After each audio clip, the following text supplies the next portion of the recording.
Next speaker is a very exciting subject. I know the speakers, Fahad Al Ajlan, Dr. Fahad, he's a consultant neurologist working at King Faisal Specialist Hospital. He showed interest in Behçet disease, especially neurological portions, since his residency in neurology. I worked with him. I know him very well. So it's my honor to present Fahad to tell us so many things unknown about neuro-Behçet. Thank you. Fahad, good to see you, man. Have a seat. So I wasn't planning to say that I was Dr. Haley, junior resident. I was trying to make us look like colleagues. Okay, so today I will talk about a topic that is really dear to my heart. Neuro-Behçet disease is a very complex disease. And we have a say in among our department is that when we don't know the diagnosis, it have to be neuro-Behçet, okay? Because this is how complex is this disease. Okay. So how to move this? Okay. So to frame the discussion, I thought maybe it's better to start with a case. So we have a 33-year-old man who was referred from Abha.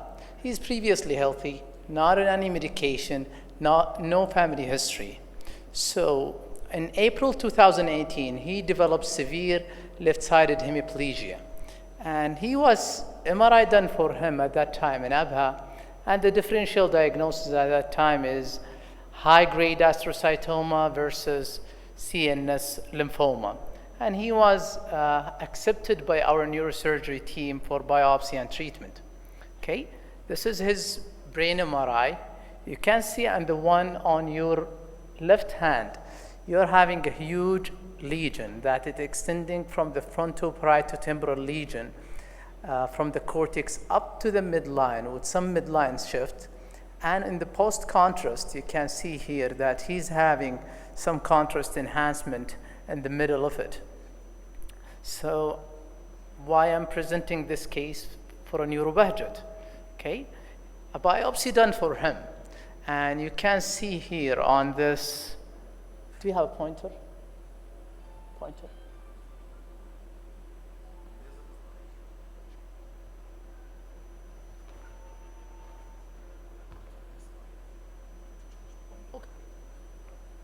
Okay, so if you can see here on this image, you can see here that around the vessel we have a very vascular inflammation, and using the immunohistostains, you are seeing a lot of lymphocytic infiltration, mainly CD3 and T cells. So that was him. So on the table, the neurosurgeon decided to close everything and saying that this is not a tumor, this is an inflammatory process.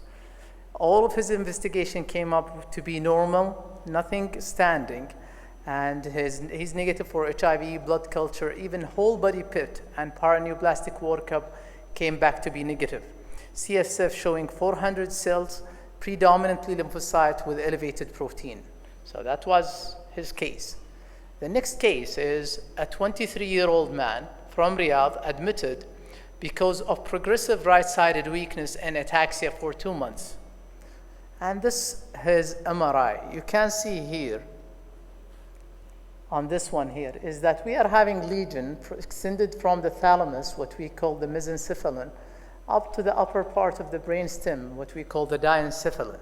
And it is hyper intense on the T and the flare. And you can see here, we have a nucleus here called the red nucleus. This lesion is respecting the red nucleus. It's not destructing the red nucleus. So that's one of the things we saw here. We did a CSF for that patient showing 100 WBC, predominantly lymphocyte with elevated protein, oligoclone and BAD were negative. So that's the two cases that we will come to later on. So if you are thinking that we are too far from each other, and I'm the intruder here, probably you're wrong. So neurorheumatology right now is a recognized subspecialty. Because we are dealing with the borderline between rheumatology and neurology, and people who's interested in this group, either from rheumatology or neurology, can ease the job. And this is Rheumatological Clinic of North America. This is one of their latest issue in 2017, and they title it Neurological Manifestation of Rheumatologic Disease. So it is quite common, and it's quite obvious that this disease group is becoming more and more relevant to you. So as a neurorheumatology, we are dealing with three parts. One, either the central nervous system complication. Two, the peripheral nervous system complication. Three, treatment-related complications. So that's the three parts that we are dealing with. I'm sure that you've looked at this slide a million times before as a rheumatologist. But if you see the distribution of the Behçet disease, you can see that he's following the ancient Silk Road distribution. And if we put our map on this, we can see here that we are among the high prevalence areas. And if you are having a high prevalence of disease, you are more likely to see the uncommon presentation of that disease. Definitely, you know this much more than us. However, the only point I want to make here is that we are having some environmental factor, like herpes, streptococcus infection, and other infections that may complicate the picture for us in neurology and entertaining other differential diagnosis. So what about neuro-Behçet disease prevalence and demographic data? Behçet disease was described in 1937 by Khalossi Behçet, who's a dermatologist. 4 years after, Canop described the neuro-Behçet syndrome. Fairly to say that 16 to 20% of all Behçet disease, they develop neuro-Behçet. And the second thing is still it's a male predominant disease, but without a strong predominance. The age of onset by far is between 20 to 40 when it's coming to neuro-Behçet. Rarely we are seeing the older and the younger folks. The last 2 points is that some of the patients to transit from Behçet to neuro-Behçet, they need 3 to 6 years. However, there is around 10%. They develop the neuro syndrome before developing the Behçet syndrome. That's what we call the incomplete Behçet. And usually those cases are the most difficult cases. This is the spectrum of Behçet disease that you need to deal with. So when it comes to the central nervous system, usually this is the complication that we are concerned about. The peripheral nervous system association with Behçet disease is very, very questionable. And we divided within the central nervous system into the parenchymal and non-parenchymal. And when we talk about the parenchymal, on top of the list by far is the brainstem. Sometimes it's diffuse, including brainstem plus.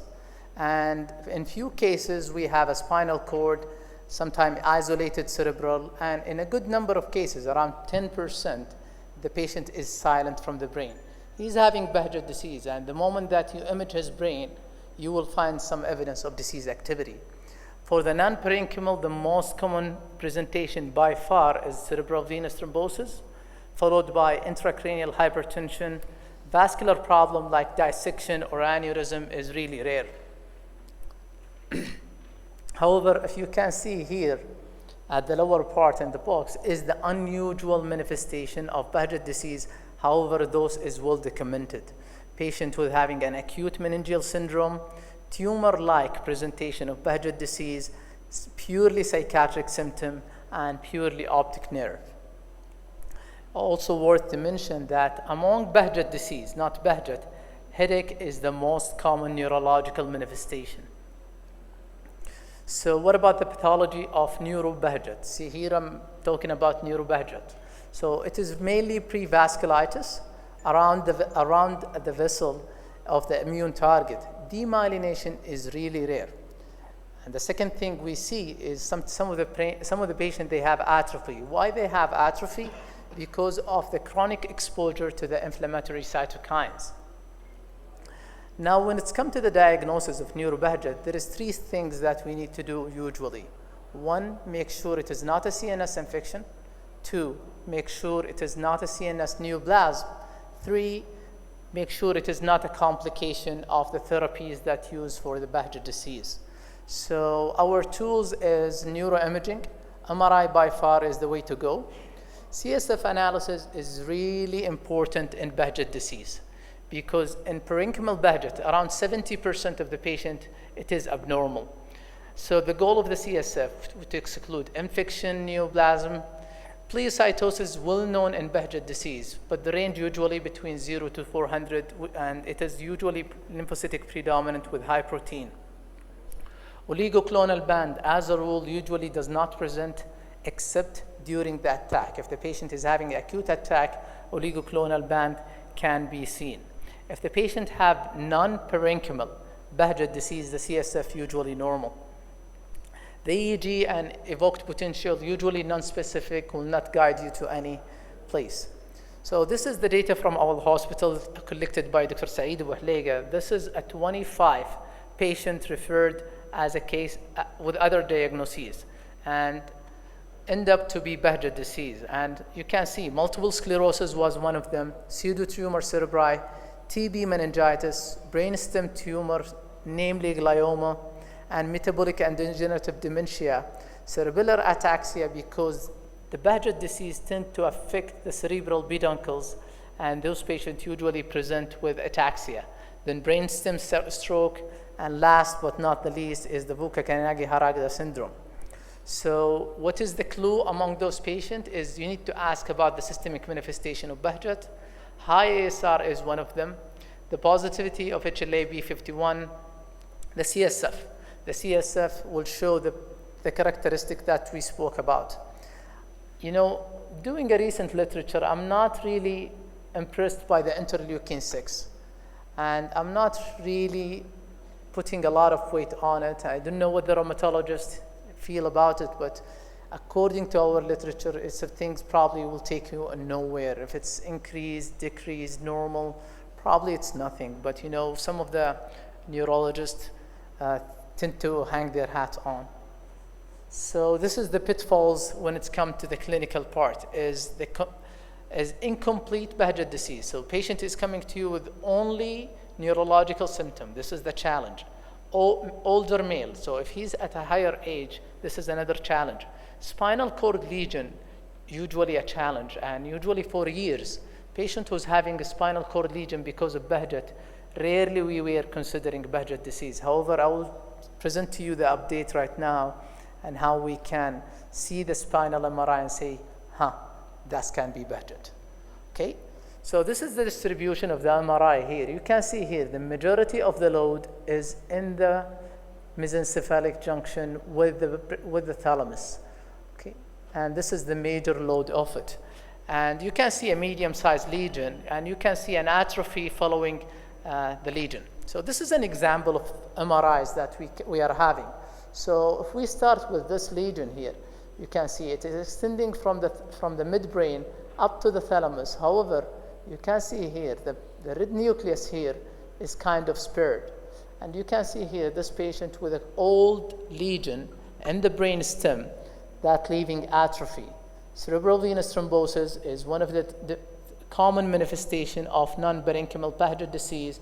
And you can see this patient who's having just a white matter disease that can mimic multiple sclerosis.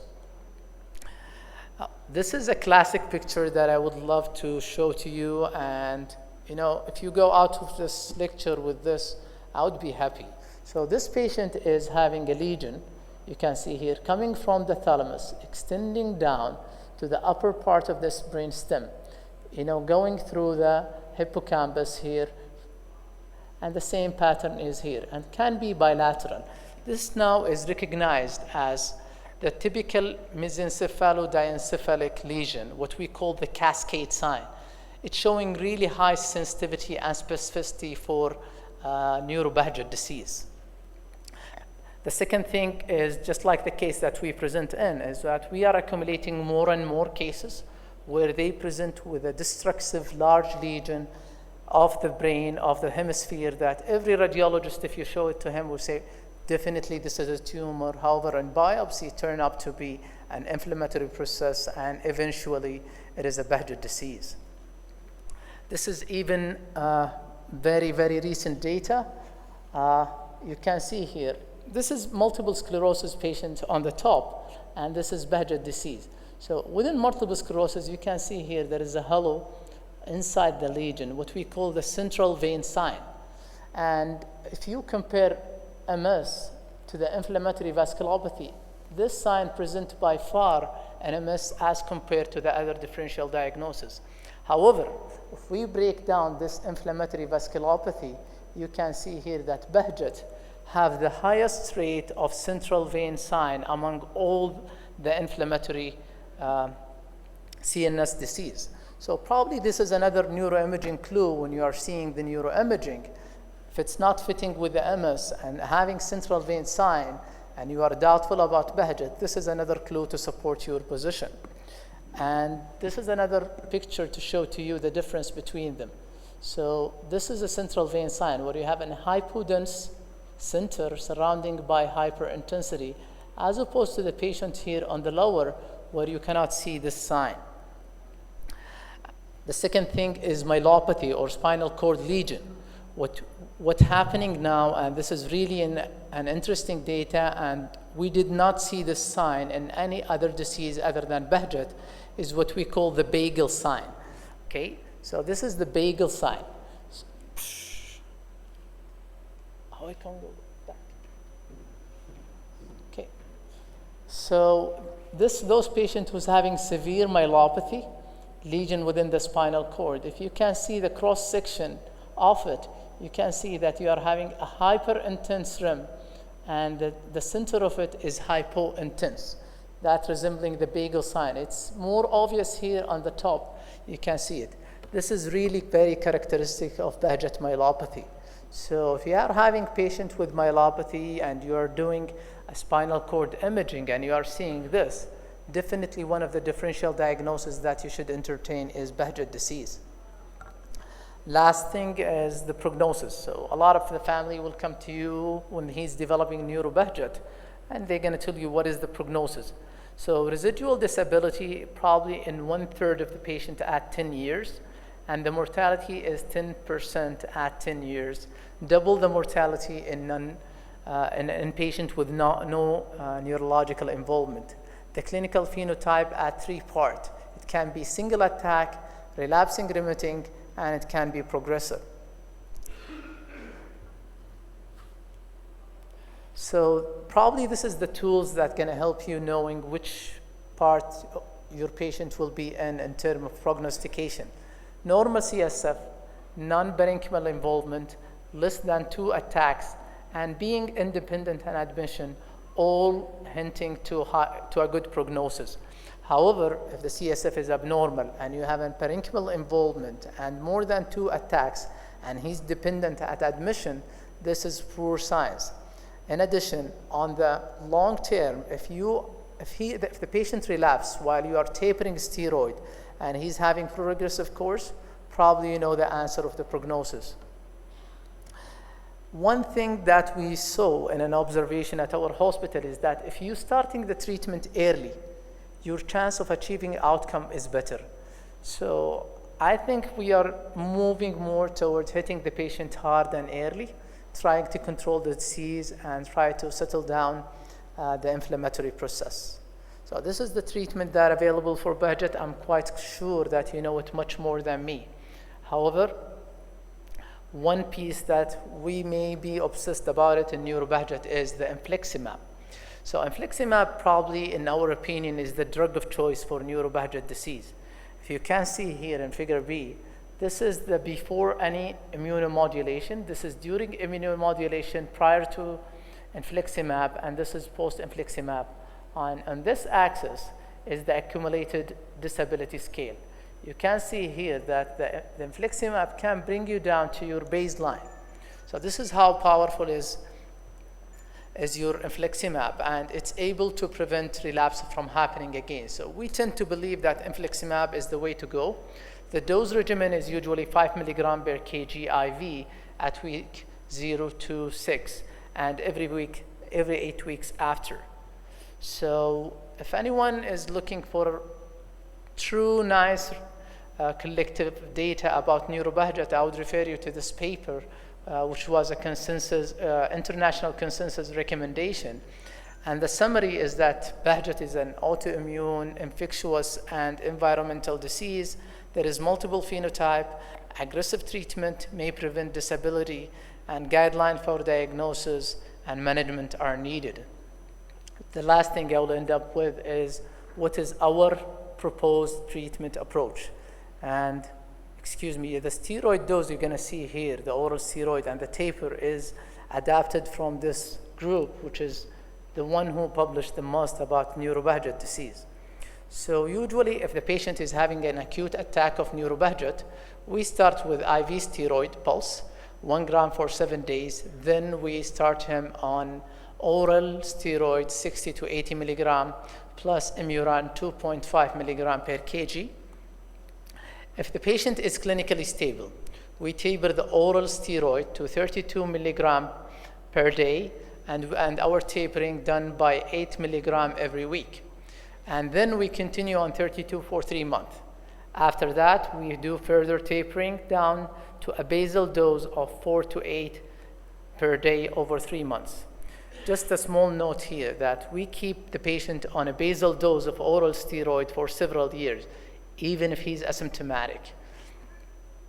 The second thing, if we have aggressive disease to start with, patient who's having severe brainstem disease, patient who's having severe myelopathy, or patient who's unstable despite our first regimen, he continued to be worsening, then we go directly to the infliximab, and usually we do it fast. Back to the cases that I start with. So this is the patient, and this is his biopsy, which showing prevascular inflammation, and the same thing with the immunohistochemistry. The pathology is consistent with Behçet disease, however, it's not diagnostic. He had a recurrent orogenital ulcer before, more than 3 times per day, positive HLA, treated with prednisone and infliximab, and the reason for this is that he had an aggressive disease to start with that was mimicking tumor, and he had a mild residual hemiparesis, and 3 months only follow-up MRI showed significant improvement. So he was showing clinical and neuroimaging improvement. So that was the first case. The second case, he was a 23 male admitted because of progressive right-sided weakness and ataxia. This is his MRI. As compared to the one that I show you in the literature, he's showing the cascade sign here, which is going from the thalamus extending to the upper part of the brainstem. The lesion within the brainstem is respecting this nucleus, which is called the red nucleus. And his CSF is showing WBC of 101, predominantly lymphocyte and elevated protein, negative oligoclonal band. So he was having only recurrent oral ulcer. His CSF is supported, classic brainstem involvement. So at that time, we decided to start him on prednisone, 60 milligram, then tapered, plus Imuran and colchicine. No residual hemiparesis at all, and the serial MRI show completely resolving symptom, and he was clinically stable. To be able to do this, you have to form a neuro-rheumatology team, where I would not do these cases by myself. Usually I pick up the phone, call my rheumatologist, I call Dr. Sheikh or Dr. Abdullah al-Mutlaq, and I tell him, I'm having this and that. What do you think? And what do you advise me? I hear from him what he thinks, then we debate. If we reach an agreement, I listen from him his advice, because at the end of the day, Behçet is a rheumatological disease. That's how we form it. And with this, I think I reached my last slide. Thank you so much. Thank you. Very good talk. And we're going to leave the questions at the end of this session. So, Dr. Sumaili, if you want to just present the next. Shukran.